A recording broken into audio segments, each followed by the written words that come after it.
Terre de Talent Bernay, aujourd'hui, nous sommes avec Ingrid Brinsolaro. Ce nom ne vous évoque peut-être pas grand-chose, puisque les années ont passé. Mais si je vous dis Charlie Hebdo, alors là, oui, vous vous souvenez, c'était en janvier 2015, une date qui restera très tristement célèbre dans les mémoires, le 7 janvier 2015. Bonjour Ingrid. Bonjour. Vous pouvez nous relater les faits en quelques mots ? Oui, c'est l'attaque de Charlie Hebdo, 7 janvier 2015, effectivement, avec le massacre des membres de l'équipe de la rédaction par des terroristes. Donc émotion collective, le journal qui est toujours situé dans le 11e arrondissement de Paris. Alors, je crois qu'il a déménagé, oui. Mais il est toujours à Paris, il existe toujours, il est toujours en tirage, il est toujours en kiosque. Et à l'époque, ils étaient rue Nicolas Appert, dans le 11e, effectivement. Tristement célèbre parce que votre époux, qui était chargé de la protection de Charles, du dessinateur Charles. Alors oui, en fait, Franck est décédé aux côtés de Charles. Il a été tué, il a fait partie des premières victimes tombées. Il était en charge de la protection de Stéphane Charbonnier, donc Charles, qui était le directeur de la rédaction à l'époque, dessinateur. Et voilà, il est tombé ce jour-là avec les membres de l'équipe. Ça a été un grand émoi au niveau national. Je parlais d'émotion collective, et puis c'était aussi l'occasion de prendre part à la défense et la liberté d'expression.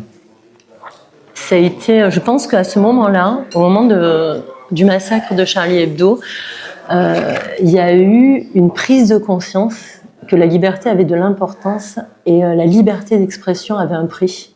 Oui. Et on a payé ce prix-là. Vous avez payé un lourd tribut. Oui, lourd. C'était, je pense que la nation entière a été endeuillée. Je pense qu'il y a nous, famille, évidemment. Et vous, Ingrid, vous savez mieux que quiconque ce que signifie la liberté d'expression, parce que à l'époque, vous étiez journaliste de presse. Ici à Bernay, vous officiez au sein du journal L'Éveil Normand. Oui, j'étais rédactrice en chef de L'Éveil Normand. Le groupe Publi Hebdo, oui. À l'époque, tout le monde avait, et je m'en souviens très très bien, c'était l'esprit Charlie, je suis Charlie. Aujourd'hui, 11 ans après, est-ce que vous avez l'impression qu'il reste quelque chose de cet esprit Charlie ? Alors je pense qu'il reste quelque chose de l'esprit Charlie. Je pense que plus que jamais, de toute façon, il reste quelque chose. Je pense que ça a tellement ébranlé les consciences qu'il fallait que ça surpasse tout. Oui, à mon sens, il reste quelque chose. Oui, cette forme de solidarité nationale, mais quand même, et ça se note peut-être plus dans nos territoires ruraux, il y a quand même un repli sur soi, il y a quand même de l'individualisme. Alors, tout dépend de ce que vous entendez par l'esprit Charlie.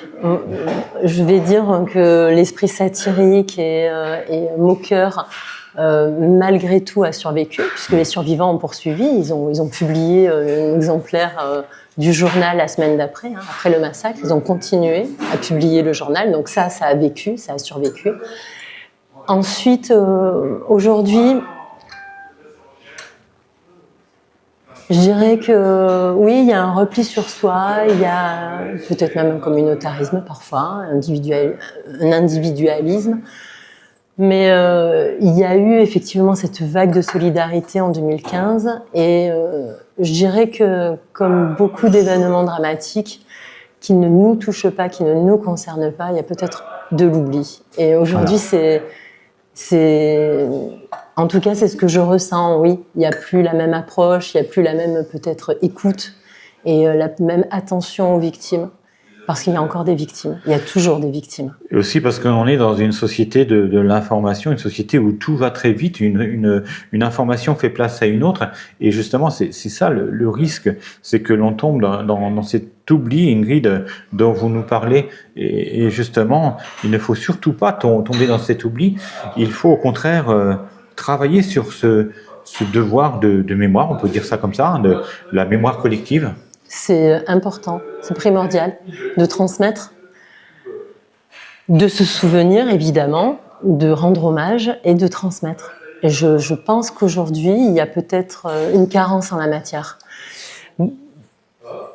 Pour exemple, ma fille aujourd'hui a 12 ans, notre fille a 12 ans, et je pense que peu de ses camarades connaissent les événements. Alors 12 ans, c'est jeune, et en même temps, à 12 ans, ils font des tas de choses maintenant. Ouais. À 12 ans, ils ont TikTok, à 12 ans, ils sont sur des jeux vidéo, ils ont accès au monde entier. Mais cette histoire-là, qui est une histoire nationale, une histoire qui raconte quelque chose, je pense que des tas d'enfants de 12 ans ne la connaissent pas. Et en tout cas, c'est le constat que je fais pour les camarades de classe de ma fille. Oui. Donc effectivement, c'est important d'en parler et de bien en parler. Vous viviez, Ingrid, à l'époque autour de Bernay et vous êtes restée ici. Oui, Ouais. oui, j'ai choisi de rester ici. C'était important et c'est tout l'enjeu du livre que je sors, c'est de parler de l'importance de l'ancrage sur un territoire. Vous avez sorti un livre, c'est tout récent, intitulé L'apologie du vivant. C'est la sortie littéraire du printemps. Ce livre est sorti aux éditions Douro. Ce livre, c'est un hommage à votre époux. C'est oui. Et plus que ça, peut-être, c'est la transmission en fait. En fait, d'une histoire. oui. Vraiment, je m'interroge dans ce récit sur qu'est-ce qu'on transmet.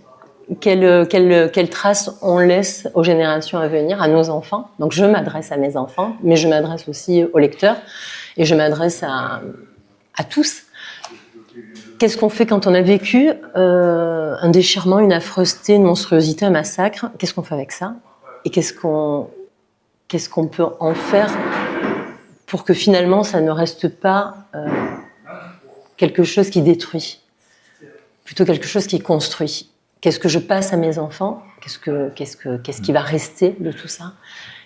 C'était des interrogations importantes. 10 ans, j'ai commencé ce livre, j'ai commencé à écrire donc il y a quelques temps maintenant.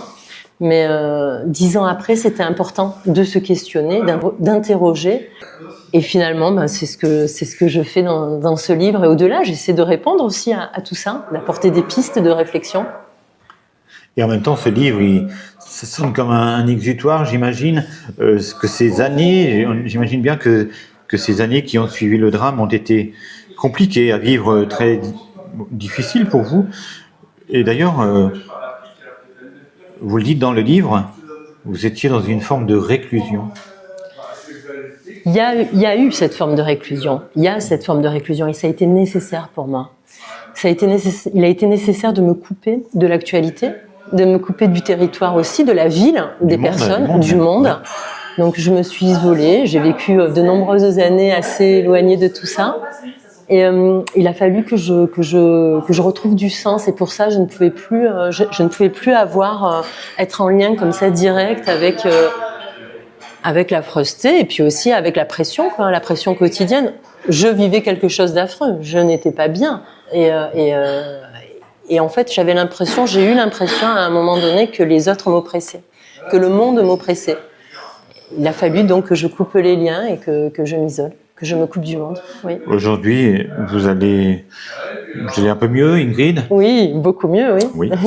Oui. Ça a été une thérapie, donc c'est le passage à l'écriture? Alors, j'écris depuis 2015, j'ai écrit plusieurs manuscrits. Disons que ce livre-là, c'est le moyen pour moi, oui, c'est une catharsis, mais c'est aussi le moyen de peut-être déposer quelque chose. Et de passer à autre chose. Un exutoire et puis oui. Une forme de résilience? Oui, alors c'est un mot que j'aime pas forcément parce qu'il est utilisé tous azimuts. Oui, c'est ça, il est un peu galvaudé. Galvaudé, je suis d'accord avec vous, trop galvaudé. Il y a eu de la résilience partout au moment du Covid, tout le monde était résilient, parce qu'on sortait dans la rue, on était résilient.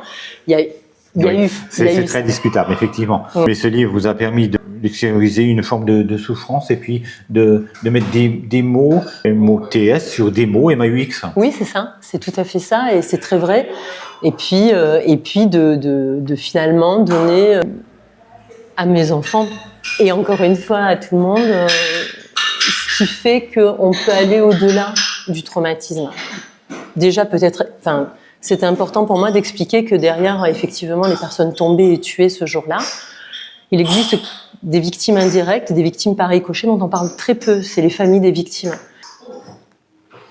Et ces familles-là, elles sont face à ce drame-là, elles sont tout autant meurtries, tout autant traumatisées que si elles avaient été là. Il faut pas les oublier. Ouais, il faut pas les oublier. Ouais, et je pense Jamais. que c'est important à un moment donné, d'exprimer la souffrance Oui. qu'elle ressente. Alors je parlais de réclusion parce que ce livre justement, il est ponctué de poèmes, de poésie d'une poétesse américaine que vous avez remise finalement au goût du jour, que tout le monde ne connaît pas forcément. Il s'agit d'Emily Dickinson, qui elle-même n'était pas très populaire, tout du moins de son vivant.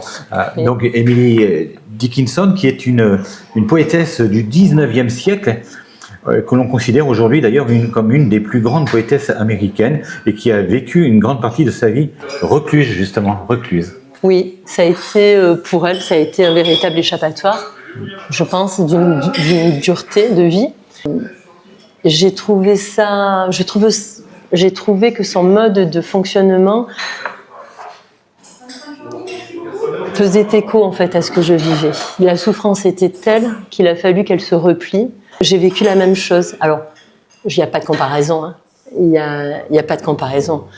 Il n'y a pas de volonté de comparaison. Il y a juste, en tout cas, une inspiration. Et Dickinson, elle m'a inspirée. D'ailleurs, j'en parle dans ce livre. Je parle du syndrome Dickinson, c'est-à-dire cette nécessité de repli, ce temps de pause, de temps suspendu, indispensable pour aller mieux.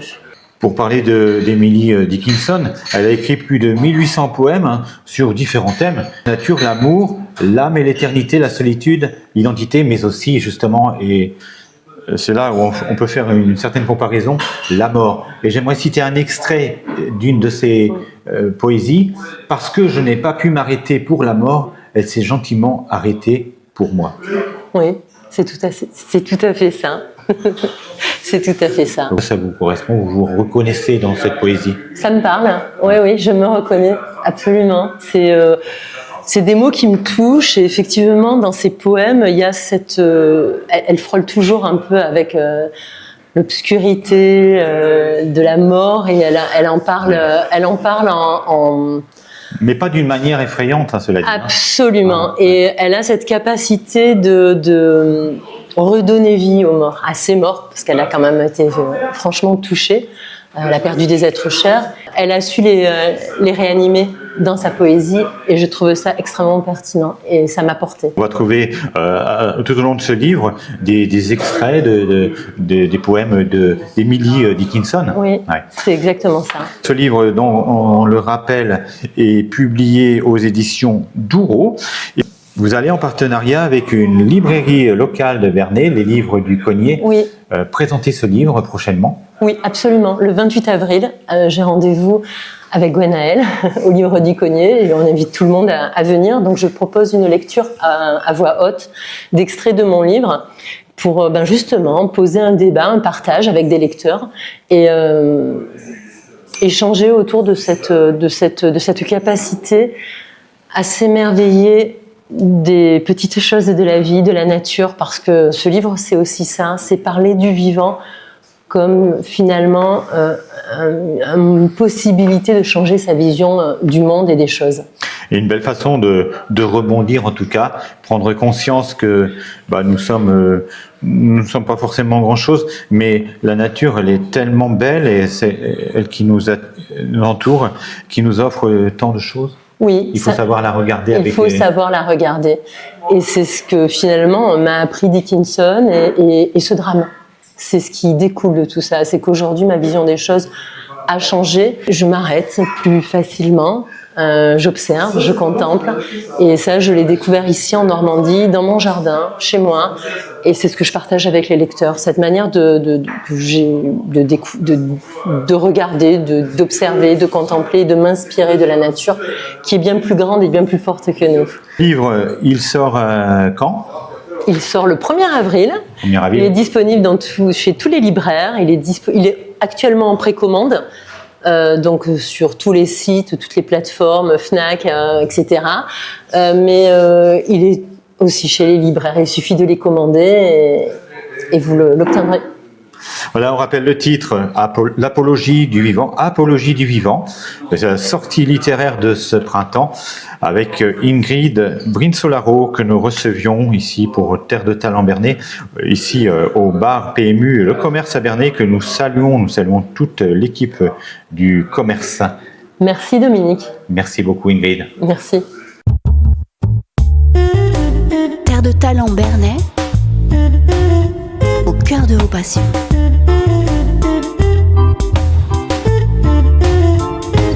Dum dum dum dum.